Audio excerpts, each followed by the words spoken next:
আজ ৭ই পৌষ চিরাচরিত প্রথা মেনে ব্রহ্ম উপাসনার মধ্য দিয়ে শান্তিনিকেতনের ছাতিমতলায় পালন করা হলো পৌষ উৎসব।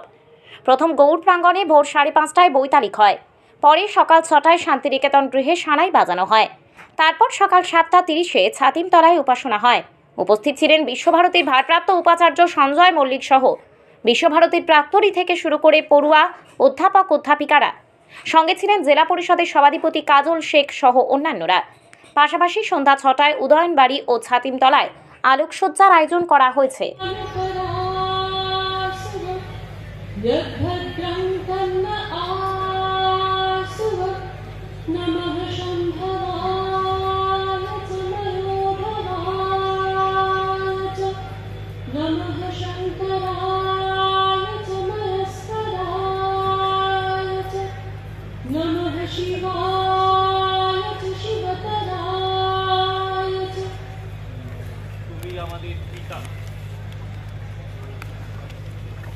তুমি আমাদের পিতা, পিতার ন্যায় আমাদিগকে জ্ঞান শিক্ষা দাও।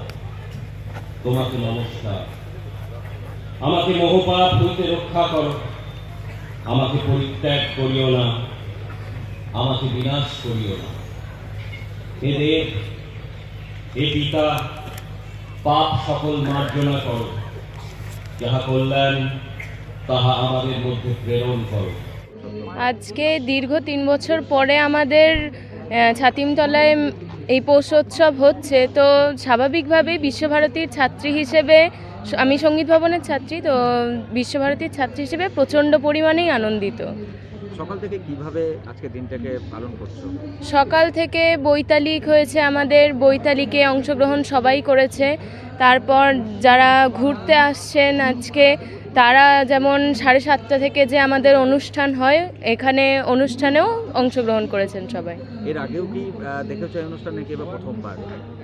না, আমরা তো বিশ্বভারতীর ছাত্রী, তো আমাদের আগেও অনুষ্ঠান হয়েছে, কিন্তু এভাবে অবাধ প্রবেশ মানে প্রত্যেকে আসতে পারবেন এরকম কোনো বিষয় ছিল না। তো এবছর থেকে আবার সেটা চালু করা হয়েছে যে অবাধ প্রবেশ, যে কেউ আসতে পারে। কতটা ভালো লাগছে যে আগে যেভাবে প্রাক্তন উপাচার্য বিদ্যুৎ চক্রবর্তী ছিলেন, সেই সময় সাধারণ মানুষকে বোধহয় প্রবেশ দিতেন না, কিন্তু এখন দেখা যাচ্ছে যে সবাই মিলে প্রবেশ করেছেন এবং একটা সুন্দর পরিবেশ তৈরি হয়েছে। কতটা ভালো লাগছে দেখে? অবশ্যই, এই যে বিদ্যুৎ মুক্ত যে পরিবেশ আমাদের সকলেরই, উনি এসে যেরকমভাবে সমস্ত প্রোগ্রামগুলো বন্ধ করেছিলেন, কিছু কিছু যেমন অকাল বসন্ত করছিলেন, এবার সব কিছু সময় করতে পেরে অবশ্যই আমাদের ভালো লাগছে। তোমার নাম? আমার নাম অন্বেষা লাহা, আমার সঙ্গীত ভবন। এখন আমি অবশ্যই এখানকার এক্স ছাত্রী, আমি 2019 অবধি এখানে পড়াশুনো করেছি। তো আজকের দিনটা যেমন সকালবেলায় ৭ই পৌষ উপাসনা দিয়ে শুরু ছাতিমতলায়, এরপরে আবার মেলা ঘোরা হবে, আবার আগামীকাল আবার আমাদের 25শে ডিসেম্বরে যেমন উৎসব যত যেমন আছে কাচ মন্দিরে, তারপর আলোকসজ্জা, সবই আমরা আবার আসবো। সকাল থেকে কিভাবে উদযাপন হচ্ছে? কি কি হলো এরপর? সকাল থেকে কি কি হলো আজকে? সকাল থেকে আজকে ভোরের বৈতালিক হয়েছে, সেটা 5:30 ওরকম সময় হয়। তো তারপরেই এখন ছাতিমতলার এই অনুষ্ঠানটা হচ্ছে, তো এটাই। দীর্ঘ 3 বছর পর আবারও দেখা গেল শান্তিনিকেতন সাধারণ মানুষ বাসী সবাই প্রবেশ করতে পারছেন। হ্যাঁ, প্রাক্তন উপাচার্য ছিলেন বিদ্যুৎ চক্রবর্তী, তখন কিন্তু প্রবেশ ছিল না। কি বলবে এটাকে?